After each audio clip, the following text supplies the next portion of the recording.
Adorable Islam. Assalamualaikum warahmatullahi wabarakatuh. Jumpa lagi sobat setia Adorable Islam. Bismillah. Pada kesempatan kali ini kami akan coba membahas hadits tentang mertua dan menantu dalam ajaran Islam. Menikah merupakan salah satu ibadah dalam agama Islam. Dengan menikah, umat Islam telah melakukan hal yang menyempurnakan agamanya. Menikah merupakan ibadah yang wajib dilaksanakan bagi umat Islam jika telah memenuhi dua syarat, yaitu menjaga diri dari zina dan mampu secara finansial. Perintah menikah tercantum dengan jelas dalam Al-Quran, salah satunya dalam Quran Surah Ar-Rum ayat 21. وَمِنْ آيَاتِهِ أَنْ خَلَقَ لَكُم مِّنْ أَنفُسِكُمْ أَزْوَاجًا لِتَسْكُنُوا إِلَيْهَا وَجَعَلَ بَيْنَكُم مَّوَدَّةً وَرَحْمَةً إِنَّ فِي ذَلِكَ لَآيَةٍ لِقَوْمٍ يَتَفَكَّرُونَ. Artinya, dan di antara tanda-tanda kekuasaannya ialah Dia menciptakan untukmu istri-istri dari jenismu sendiri, supaya kamu cenderung dan merasa tentram kepadanya, dan dijadikannya di antaramu rasa kasih dan sayang. Sesungguhnya pada yang demikian itu benar-benar terdapat tanda-tanda bagi kaum yang berfikir. Perlu diingat, menikah bukan hanya menyatukan dua insan, namun juga menyatukan dua keluarga. Karenanya, penting bagi mempelai untuk menjaga hubungan baik dengan keluarga pasangan, khususnya dengan mertua. Mertua adalah orang tua dari pihak suami atau istri yang terikat hubungan kekeluargaan akibat perkawinan di antara anak-anak mereka. Dengan demikian, setelah ijab kabul dibacakan, maka keduanya memiliki derajat sama seperti orang tua kandung.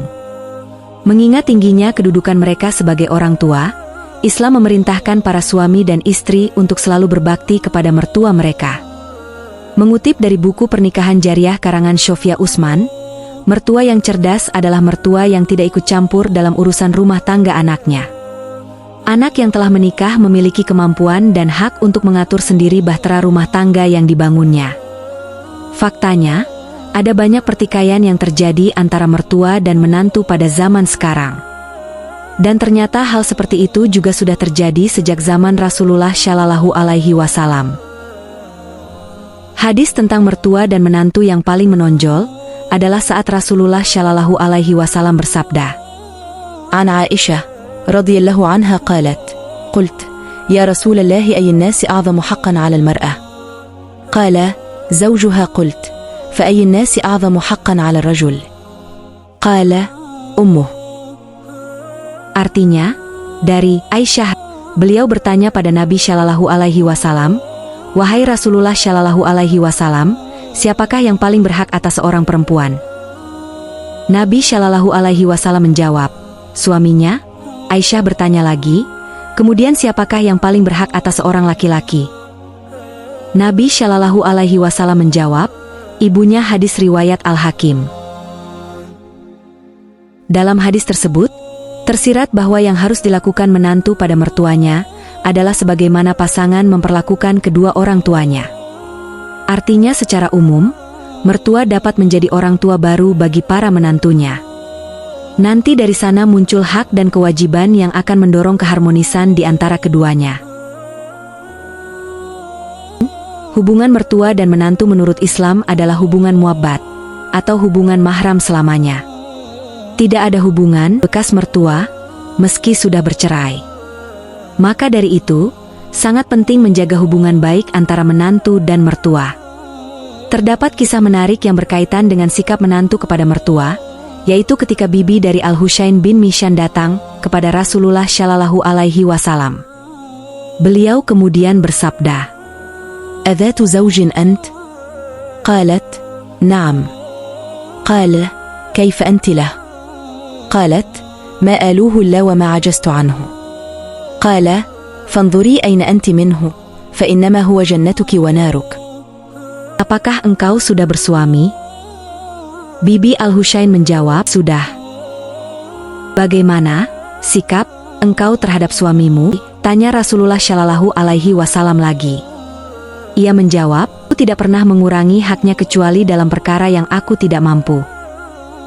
Rasulullah Shallallahu Alaihi Wasallam bersabda, "Lihatlah di mana keberadaanmu dalam pergaulanmu dengan suamimu, karena suamimu adalah surga dan nerakamu." Hadis riwayat Ahmad. قيل لرسول الله صلى الله عليه وسلم أي النساء خير؟ قال التي تسره إذا نظر وتطيعه إذا أمر ولا تخالفه في نفسها ومالها بما يكره. Pernah ditanyakan kepada Rasulullah Shallallahu Alaihi Wasallam, siapakah wanita yang paling baik?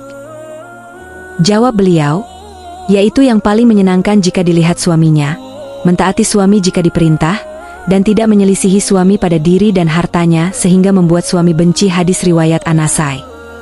Dalam hadits ini, dijelaskan bahwa istri yang paling baik adalah yang memahami bagaimana kewajiban suami terhadap orang tuanya. Para istri hendaklah memaklumi dan mendukung agar suaminya tetap berbakti terkhusus kepada ibunya, apalagi jika sang ibu telah renta dan hanya sendiri. Menantu perempuan yang berbakti kepada mertuanya akan memberikan kebahagiaan kepada suaminya, maka keberkahan pun akan didapatkannya. Syekh Mustafa Al-Adawi mengungkapkan, memang bukan kewajiban menantu perempuan untuk berbakti kepada orang tua suami atau mertuanya. Akan tetapi berbuat baik kepada mertua merupakan bagian dari perbuatan baik kepada orang tua, sebagaimana dijelaskan dalam Quran Surah Luqman ayat 14 berikut. ووصينا الإنسان بوالديه حملته أمه وهنا على وهن وفصاله في عامين أن أشكر لي ولوالديك إلي المصير. Artinya, dan kami perintahkan kepada manusia agar berbuat baik kepada kedua orang tuanya. Ibunya telah mengandungnya dalam keadaan lemah yang bertambah-tambah dan menyapihnya dalam usia 2 tahun. Bersyukurlah kepadaku dan kepada kedua orang tuamu. Hanya kepada aku kembalimu. Quran Surah Luqman ayat 14. Para istri harus senantiasa memaklumi kewajiban suaminya yang ingin berbakti kepada ibunya. Hal ini juga menjelaskan bahwa anak laki-laki atau suami wajib berbakti kepada orang tuanya sampai meninggal. Jadi berbakti kepada mertua menjadi sebuah kewajiban sebagaimana hadis yang telah menjelaskan tentang hubungan mertua dan menantu perempuannya. Merangkum berbagai sumber, berikut ini beberapa hal yang bisa dilakukan istri terhadap mertuanya berangkat dari kewajibannya sebagai seorang istri yang harus berbakti kepada suami sesuai dengan ajaran Islam. Berikut beberapa hal yang bisa dilakukan. 1. Bersikap baik. Menantu tentu harus selalu bersikap baik kepada mertua maupun keluarga suaminya. Sikap baik ini bisa dilakukan salah satunya dengan selalu menjaga tutur kata. Hindari kata-kata kasar saat berbicara dengan mertua. Gunakan kata atau istilah yang merujuk pada penghormatan kepada yang lebih tua. 2. Izinkan suami berbakti. Jika suami ingin berbakti pada ibu dan ayahnya meskipun sudah menikah, izinkanlah. Jangan cemburu jika suami membelikan sesuatu atau memberi uang pada mertua. Pahami bahwa suami tetap memiliki kewajiban untuk berbakti kepada orang tua meskipun sudah menikah. Pria yang sudah menikah wajib menafkahi istrinya, tapi apakah hukum menafkahi orang tua setelah menikah? Pertanyaan ini masih menjadi hal membingungkan bagi beberapa pasangan yang sudah menikah. Bahkan terkadang perbedaan pendapat ini dapat menyebabkan perceraian karena kondisi ekonomi mereka. Telah sepakat ahli ilmu bahwa nafkah kedua orang tua yang tidak memiliki penghasilan dan tidak memiliki harta adalah sebuah kewajiban pada harta seorang anak. 3. Jaga silaturahmi. Jalin hubungan yang baik dengan mertua. Jangan putus silaturahmi, meskipun jarak berjauhan tapi tetap saling berkontak dan selalu menanyakan kabar adalah hal yang bagus untuk dilakukan. 4. Anggap seperti orang tua sendiri. Anggaplah mertua seperti orang tua sendiri. Beri pelukan, kasih sayang, perhatian yang tulus dan jangan sungkan untuk bercerita apapun terhadap mereka. 5. Tidak berburuk sangka. Melansir Al-Manhaj, sebaiknya menantu tidak terburu-buru untuk berburuk sangka terhadap mertua. Jika mertua melakukan intervensi, pahamilah jangan buru-buru merasa kesal atau berburuk sangka. Anggap intervensi itu sebagai nasihat dari orang tua, agar kehidupan rumah tangga terus berjalan ke arah yang baik. Tidak terasa kita sudah sampai di penghujung video. Terima kasih telah menonton videonya hingga akhir. Kalau ada kesalahan mohon dimaafkan, kalau ada yang sayang mohon diungkapkan. Saya tutup video ini dengan wassalamualaikum warahmatullahi wabarakatuh. Thank you so much. Like, and share. subscribe.